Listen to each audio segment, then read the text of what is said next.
लौटन राम उत्तर प्रदेश का पहला व्यक्ति होगा जो फूलन देवी के रिहाई का मुद्दा उठाया। 1989 में जब मैं काशी विद्यापीठ से बीए सेकेंड ईयर का स्टूडेंट था, मुझे 4 दिन सिगरा थाने में बंद करके रखा गया था और यह कहा गया कि लौटन राम निषाद भी फूलन देवी के गैंग से संबंधित रहा है।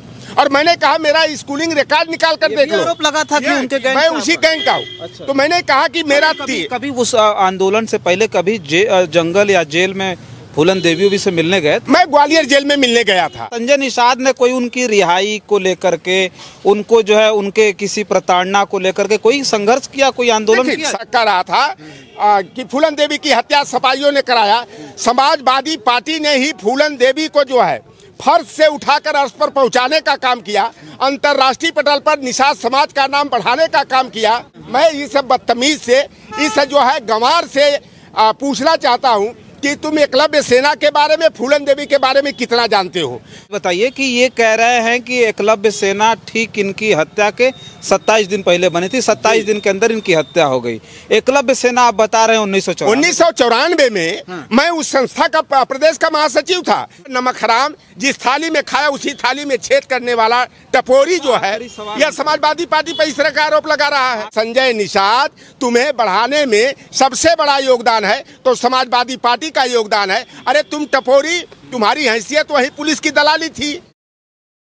बातचीत हम फिर करेंगे जो फूलन देवी के बहुत बड़े सहयोगी रहे। जब फूलन देवी जेल में थी उस वक्त सबसे पहले फूलन देवी के जो है रिहाई के लिए आंदोलन करने वाले चौधरी लौटन राम निषाद जी हैं, जो समाजवादी पार्टी में हैं। अब सवाल सबसे बड़ा ये उठता है कि जो फूलन देवी के हत्यारे हैं, जो समाजवादी पार्टी अगर फूलन देवी की हत्यारी है तो ये समाजवादी पार्टी में क्या कर रहे हैं? अगर वो तथ्य गलत थे तो एक बताइए, उत्तर प्रदेश की कैबिनेट में एक मिनिस्टर कैसे इस बात को सैकड़ों बार कह सकता है कि सपा फूलन देवी की हत्यारी है? बातचीत करेंगे। बहुत बहुत स्वागत है। धन्यवाद आपके चैनल के जो भी व्यूअर हैं, मैं आग्रह करूंगा लाइक करके, सब्सक्राइब करके, शेयर करके जनता तक सही बात पहुंचाने में मदद करें। क्या कहेंगे, ये समाजवादी पार्टी फूलन देवी की हत्यारी है, ये बताइए। अब तो ऐसे इन्होंने बयान दिया था, अब तो सदन में सोचिए, सदन को पूरा देश देखता है, सुनता है, तो सदन में कह रहे हैं कि समाजवादी पार्टी फूलन देवी की हत्यारी है। और ये एक बार नहीं 100 बार उत्तर प्रदेश की कैबिनेट का मिनिस्टर कह रहा है और आप कुछ और तथ्य गिनाते हैं। देखिए, पहली बात है, कल संजय निषाद जो उत्तर प्रदेश सरकार का कैबिनेट मंत्री, और जिस तरह टपोरीपन की भाषा का प्रयोग करते हुए, लुच्चा लफंगों की भाषा प्रयोग करते हुए तुम तड़ाक में कह रहा कि समाजवादी पार्टी वाले तुम लोगों ने फूलन देवी की हत्या कराया, अखिलेश निषाद और जमुना निषाद की हत्या कराया। मैं एक बात है, संजय निषाद के बारे में जो कहा जाता है कि कोई ऐसा सगा नहीं संजय निषाद ने जिसको ठगा नहीं।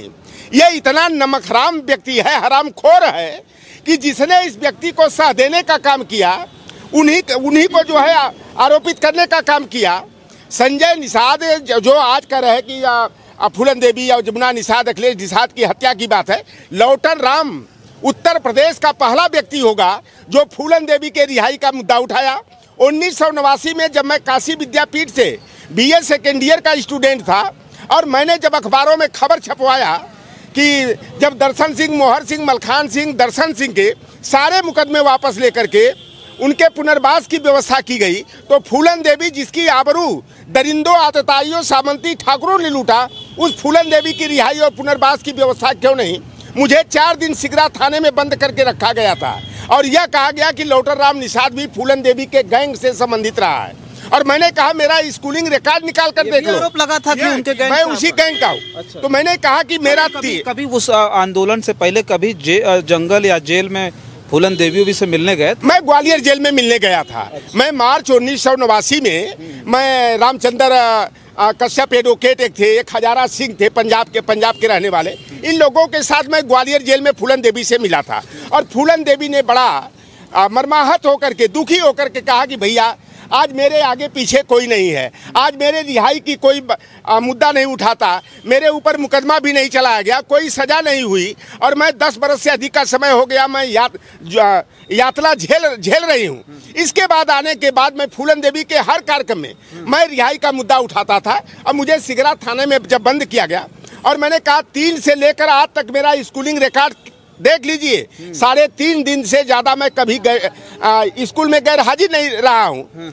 मैं फिर इसके बाद 1992 से धरना प्रदर्शन जो भी करता था गाजीपुर में, फिर बनारस कचहरी पर कमिश्नरेट पर करना हो, मैं हर बात में दूसरा मुद्दा जो मेरा रहता था फूलन देवी की रिहाई का मुद्दा रहता था। और मैं इस आंदोलन को चलाते चलाते 93 का समय आया, सपा बसपा गठबंधन बनने की तैयारी चल रही थी, तो एक प्रोफेसर बाबूराम निषाद थे, रहने वाले जौनपुर के थे और हरिचंद घाट वाराणसी में रहते थे। वह गणेश राय स्नातकोत्तर महाविद्यालय जो है चंदबक डोभी में, उसमें वो प्रोफेसर थे, हिंदी विभाग के हेड थे। हम लोगों ने सहकारिता भवन में एक कार्यक्रम रखा, एकलव्य समाज सेवा समिति के माध्यम से, और परम पूज्य मुलायम सिंह यादव जी को मुख्य अतिथि के रूप में बुलाया गया।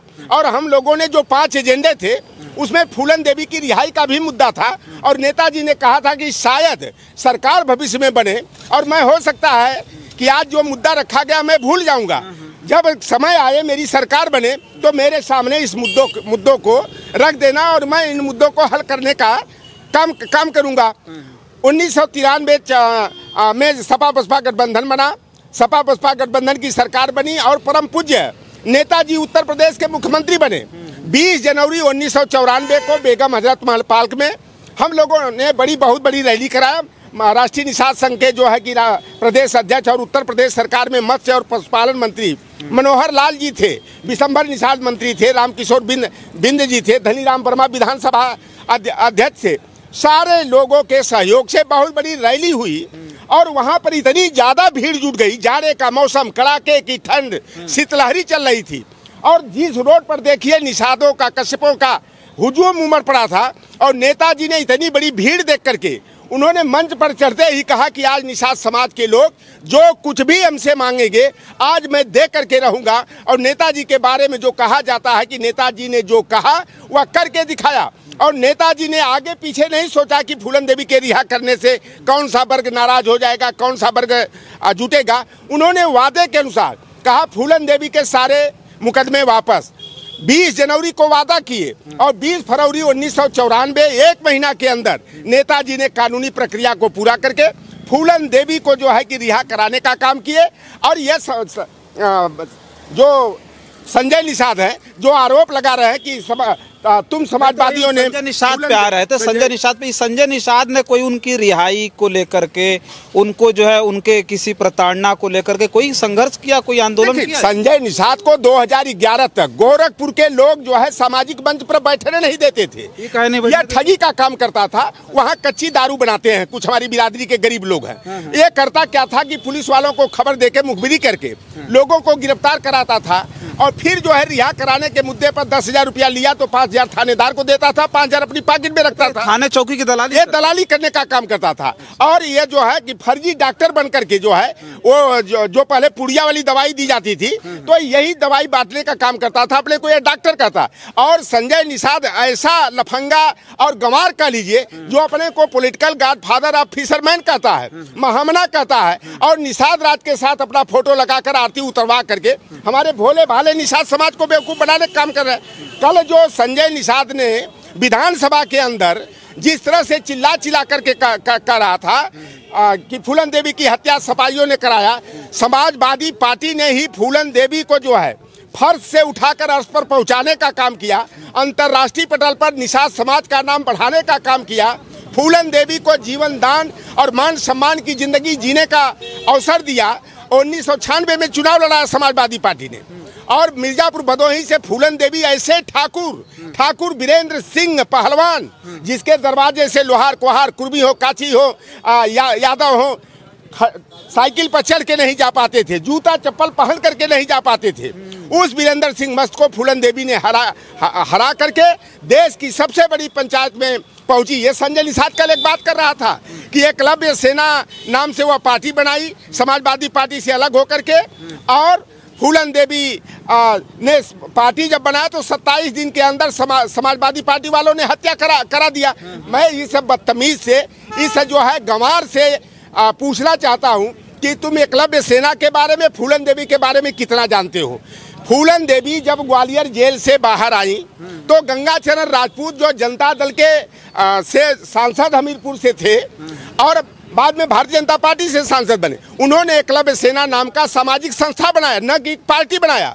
एकलव्य सेना कोई पार्टी नहीं रही, सामाजिक संगठन रहा और उसके माध्यम से जो है पूरे पिछड़े दलित, आदिवासी और विशेष करके मल्लाह, केवट, बिंद, धीवर, कहार, कश्यप है, इन जातियों को जोड़ने का प्रयास चलाया गया। तो 1994 में एकलव्य सेना बना और यह बेहुदा क्या कर रहा है कि एकलव्य सेना बनाने के 27 दिन के अंदर ही फूलन देवी की हत्या करा दिया गया। इतना बड़ा झूठ, इस तरह का झूठ। और मैं बता दूं कि मैं जब एकलव्य सेना बना तो रामरूप बिंद जो है, बीरमपुर जो है भदोही का एक गांव है ज्ञानपुर विधानसभा में, वो प्रदेश के अध्यक्ष बने। रमेश साहनी जी और मैं, रमेश साहनी जी बेलथरा रोड के थे और मैं प्रदेश का महासचिव बना। और 1 सितंबर 1995 को हम लोग बेगम हजरत महल पार्क में बहुत मूसलाधार, जैसे कल शाम को बारिश हो रही थी उसी तरह की बारिश हो रही थी, ठेंगुना भर पानी में खड़ा होकर लोग फूलन देवी के रैली को सफल बनाने का काम किया। तो ये बताओ कि एकलव्य सेना 1994 में बनी। एक बात बताइए कि ये कह रहे हैं कि एकलव्य सेना ठीक इनकी हत्या के 27 दिन पहले बनी थी, 27 दिन के अंदर इनकी हत्या हो गई। एकलव्य सेना आप बता रहे हैं 1994 में मैं उस संस्था का प्रदेश का महासचिव था, कैप्टन जयडरान। तो ये कोई दूसरी एकलव्य सेना की तो बात नहीं? नहीं, अरे ये वही जानता तो है नहीं। 2011 तक समाज से मतलब नहीं था, केवल लूट का, ठगी का, दलाली का, पुलिस की मुखबिरी का काम था इस व्यक्ति का। केवल समाज, इसीलिए गोरखपुर वाले सामाजिक मंच पर बैठने नहीं देते थे। अच्छा, एक बात हमको बताइए कि नेताजी के ऊपर इस तरह का आरोप, जिन नेताजी का पूरे देश और दुनिया में एक अलग नाम है, धरती पुत्र के नाम से लोग जानते हैं। एक वक्त था फूलन देवी के साथ कितनी बर्बरता हुई, उनके साथ दुष्कर्म किया गया, जंगल में कीड़े मकोड़ों की तरह जीने के लिए मजबूर कर दिया गया। उस फूलन देवी को, जो निषाद समाज से आती हैं, केवट मल्लाह समाज से आती हैं, उनको जेल से निकलवा करके देश की सबसे बड़ी सदन में पहुंचाया मुलायम सिंह यादव जी ने। आज इस तरह का आक्षेप लगता नहीं कि ये पूरे जो उनका भी अपमान है, मुलायम सिंह जी का तो अपमान है, तमाम समाजवादियों का अपमान है, उसके साथ साथ उस समाज का भी अपमान है जिन्हें नेताजी ने सम्मान दिलाया था। निषाद समाज, केवट समाज का भी अपमान ही ना है कि उनका एक नेता, रहनुमा बनने वाला व्यक्ति सदन में खड़ा होकर के उन्हीं को हत्यारा बना रहा जिन्होंने उस समाज को। देखिए, नेताजी फूलन देवी को बेटी मानते थे और हमने खुद सुना कि कहते थे मुझे बेटी तो नहीं पैदा हुई, लेकिन फूलन के रूप में मुझे बेटी मिली। और फूलन देवी उनको अपने धर्म का पिता कहती थी कि पिता हमारे मुक्तिदाता दाता हैं। और नेताजी जब फूलन देवी बिहड़ भाग रही थी और लाला श्रीराम जो डकैत थे, ठाकुर थे, जो फूलन देवी को उठा करके ले गए, तो नेताजी पहले व्यक्ति थे कि विधानसभा में नेता प्रतिपक्ष की हैसियत से, कांग्रेस पार्टी की सरकार थी, नेताजी जो है कि फूलन देवी के मुद्दे को उठाने का काम करते थे। और जब अवसर मिला तो फूलन देवी को जीवन दान देने का काम किया। फूलन देवी ने, जिन ठाकुरों ने उन्हें नंगा करके 22 दिनों तक कुआं से पानी भरवाने का काम किया, उनकी आबरू लूटने का काम किया। और बाबा मुस्तकीम मुसलमान बिरादरी के थे, फूलन देवी उनको पिता मानती थी। और वही बेहमाई गांव, जिस कुएं पर फूलन देवी जी से नंगा कर करके पानी भरवाया गया था, वहीं पर लाइन में खड़ा करा करके 22 जो सामंती ठाकुर थे, जिन्होंने नंगा करके इनसे पानी भरवाया था, उनको रास्ते से हटाने का काम किया। यह 14 फरवरी 1981 की बात है। और उत्तर प्रदेश के मुख्यमंत्री बीपी सिंह जी थे। और बेहमई कांड के बाद बीपी सिंह जी जो है कि मुख्यमंत्री पद से इस्तीफा दिए थे। और इंदिरा गांधी जी घबरा गई फूलन देवी का, क्योंकि जो पिछड़े दलित, गरीब, गुरबा समाज के लोग थे, फूलन देवी को अपना आइकॉन मानने लगे थे, अपनी नायिका के रूप में देख रहे थे। इंदिरा गांधी ने बड़ा प्रयास किया कि फूलन देवी आत्मसमर्पण करे। बाद में भिंड के पुलिस अधिकारी थे राजेंद्र चतुर्वेदी जी, उनको लगाया कि फूलन देवी को आप मनाइए। और राजेंद्र चतुर्वेदी जी फूलन देवी से बिहड़ में मिले और कहा कि आप हमें अपना पिता मानो और मैं बेटी आपको मानता हूँ, आपके न्याय की लड़ाई मैं लड़ूंगा। और राजेंद्र चौधरी जी ने फूलन को सहमत कराए। और 13 फरवरी 1983 को ग्वालियर में जो है, जब अर्जुन सिंह जी मध्य प्रदेश के मुख्यमंत्री थे और उनकी उपस्थिति में इन्होंने हथियार डालने का काम किया था। और एक ही शर्त थी कि मैं उत्तर प्रदेश की पुलिस के सामने आत्मसमर्पण नहीं करूंगी, नहीं तो मेरा इनकाउंटर कर देंगे। और 11 अपने साथियों के साथ जो है उन्होंने आत्मसमर्पण किया और बिना मुकदमा चलाए 11 वर्षों तक उनको ग्वालियर जेल में बंद रखा गया था। और नेताजी ने उनको जीवन दान देने का। एक बात और, संजय निषाद ने कहा कि अखिलेश निषाद के हत्यारे, जमुना निषाद के हत्यारे बसपा की सरकार थी और जमुना निषाद जी आ रहे थे गोरखपुर से और यहीं बाराबंकी में ड्राइवर की आंख नींद आ गई और एक्सीडेंट हो गया। जमुना निषाद जी हम लोगों के भाई थे, एक साथ हम लोग टाट पर सोते थे। जमुना निषाद जी की एक्सीडेंट में मौत हो गई। अखिलेश निषाद की मौत 7 जून 2015 को जब सपा की सरकार थी और कसरवल में यही संजय निषाद राष्ट्रीय निषाद एकता परिषद बनाया था और इसने निषाद आरक्षण आंदोलन कराया। बाद में तो मुकर गया। जब पुलिस वालों ने धरपकड़ शुरू किया तो कहा इस आंदोलन से मेरा कोई मतलब नहीं है, मैं तो पीजीआई में, मैं किडनी का मरीज हूँ, हार्ट का मरीज हूँ, मैं पीजीआई में दवा लेने जा रहा था, यहाँ आंदोलनकारियों की भीड़ में देखा तो मैं खड़ा हो गया। संजय निषाद ने प्री प्लान्ड यह कहा था कि कांसी राम जी कहते थे दलित समाज का जब जितना अधिक उत्पीड़न होगा उतना ही हमारी पार्टी का आधार बढ़ेगा, हमारी पार्टी मजबूत होगी। इसने योजना बनाया था कि 10 निषाद नौजवानों को मरवाना है और वहां पर अखिलेश निषाद जो दलीपुर मरैया इटावा का रहने वाला अखिलेश निषाद को अपने ही आदमी से इसने गोली मरवाना था 10, लेकिन मौके पर पुलिस आ गई, इसलिए एक जो है कि आत्मा निषाद ने अखिलेश निषाद को संजय निषाद की मरवाया और समाजवादी पार्टी के लोगों ने ही उस संजय निषाद भागे फिर रहा था पुलिस से बचने के लिए। और यही संजय निषाद जो है कि 2020 में जिला जज के सामने लिखित में मैं लेटर भेजूंगा, उसको चला दीजिएगा वीडियो पर। इसने कहा है कि अखिलेश निषाद की मौत जो है पुलिस की गोली से नहीं हुई है, किसी आंदोलनकारी की गोली से हुई है। ये खुद लिखित में बयान दिया है गोरखपुर मजिस्ट्रेट के सामने। आज करा कि समाजवादी पार्टी के लोगों ने जो हत्या करा और अखिलेश निषाद के परिवार की मदद के नाम पर कई करोड़ रुपया इकट्ठा किया, उस परिवार को 1 रुपया नहीं दिया। अरे ये कफन चोर है, चंदाखोर है। और आत्माराम निषाद जो अखिलेश निषाद के पिता थे उनको सम्मानित करने के लिए आजमगढ़ के लोगों ने सिक्का से तौलने का काम किया और यही संजय निषाद ने कहा कि आत्माराम जी 60-70 किलो का सिक्का लेकर कहाँ ढोएंगे, हमारी गाड़ी में रखवा दीजिए और मैं गोरखपुर जाकर आपके खाते में पैसा ट्रांसफर करा दूंगा। आप बताइए, जिसका इकलौता बेटा मारा गया और समाज के लोगों ने उनके मनोबल को बढ़ाने के लिए, ढाढ़स बढ़ाने के लिए सिक्के से तौला, उस सिक्का को भी लेकर के भाग गया, तो ऐसे व्यक्ति को कफन चोर नहीं कहेंगे, सिक्का कहेंगे, सिक्का ही रख लिया। इस तरह का ये आदमी। और मैंने अपनी पार्टी की सरकार में, मैं समाजवादी पार्टी का रहते हुए मैंने जो है कि उस परिवार की आर्थिक मदद के लिए मैं 20 जून 2016 को धरना प्रदर्शन विधानसभा पे किया और उसी दिन माननीय अखिलेश यादव जी ने इटावा के जिलाधिकारी को निर्देश दिए कि आत्माराम निषाद को लेकर आओ और पंचम तल पर बुला करके आत्माराम निषाद यानी अखिलेश के पिता को 10 लाख का चेक देने का काम किए। तो ये संजय निषाद जिस थाली में खाता है उसी थाली में छेद करता है। अगर 2018 में गोरखपुर के लोकसभा उपचुनाव में अगर समाजवादी पार्टी 1-1 रुपया लगा करके जो है संजय के बेटा प्रवीण निषाद को जो है चुनाव जिता करके इसका सम्मान बढ़ाने का काम किया, और यह नमक हराम जिस थाली में खाया उसी थाली में छेद करने वाला टपोरी जो है यह समाजवादी पार्टी पर इस तरह का आरोप लगा रहा है। आखिरी सवाल हम ये करेंगे कि जिस तरह से संजय निषाद ने समाजवादी पार्टी पर इतना बड़ा आरोप लगाया, निराधार आरोप, आपकी बातचीत से लग रहा है कि वो बिल्कुल गलत व्यक्ति ने सही से अध्ययन तक नहीं किया कि कब क्या हुआ। एक सवाल हमारा यह है कि जिस समाजवादी पार्टी पर यह आरोप लगा है, हमने अभी स्टोरी करने के लिए सोचा था फूलन देवी पर, तो फूलन देवी के एक सहयोगी मुझे मिले थे तब जब वो राजनीति में थी, जब वो संसद थी। तो बताया जा रहा है कि उन्होंने बताया मुझे, और मैं उनका नाम तो नहीं लूँगा, लेकिन उन्होंने कहा कि आज भी समाजवादी पार्टी के यहाँ से, समाजवादी पार्टी की तरफ से उनकी माताजी को, फूलन देवी की माताजी को, उनके परिवार में समाजवादी पार्टी मदद भेजती है। अरे रुक्मिणी निषाद हैं, उनको गाड़ी दिया गया है, उनकी बहन बड़ी बहन है, उनको साधन संसाधन माननीय जी देते हैं। उनकी माताजी को भी मदद कर, आर्थिक मदद दी जाती है, बहन को दी जाती है, क्योंकि बहन भी माताजी मूला देवी जी के ही साथ रहती है। और फूलन देवी की हत्या दिन दहाड़े, जब अटल बिहारी वाजपेयी देश के प्रधानमंत्री थे, शीला दीक्षित दिल्ली की मुख्यमंत्री थे, लेकिन दिल्ली जो है पूर्ण राज्य का दर्जा है नहीं। उत्तर प्रदेश में राजनाथ सिंह मुख्यमंत्री थे।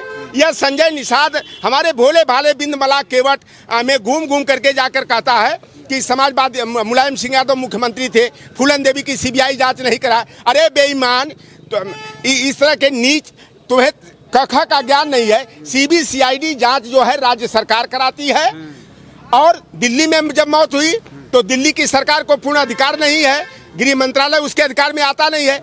अटल बिहारी वाजपेयी को प्रधानमंत्री थे तो एक सांसद मारी जाती है देश की, जिसको पूरा विश्व जानता है। तो भारतीय जनता पार्टी की सरकार ने सीबीआई जांच क्यों नहीं कराया? और आज संजय निषाद से मैं कहता हूं कि अखिलेश निषाद की और फूलन देवी हत्याकांड की सीबीआई जांच कराने का काम करो। और शेर सिंह राणा 25 जुलाई 2001 को नागपंचमी के दिन जब भोजनावकाश हुआ दोपहर को, और फूलन देवी आती है, राजनाथ सिंह का और फूलन देवी का घर केवल 2 कोठी का अंतर था, 38 और 44 नंबर। और पंकज सिंह राणा, जिसको शेर सिंह राणा कहते हैं, मैं तो गीदड़ राणा कहता हूँ, शेर सिंह राणा ने गोली मारकर हत्या किया।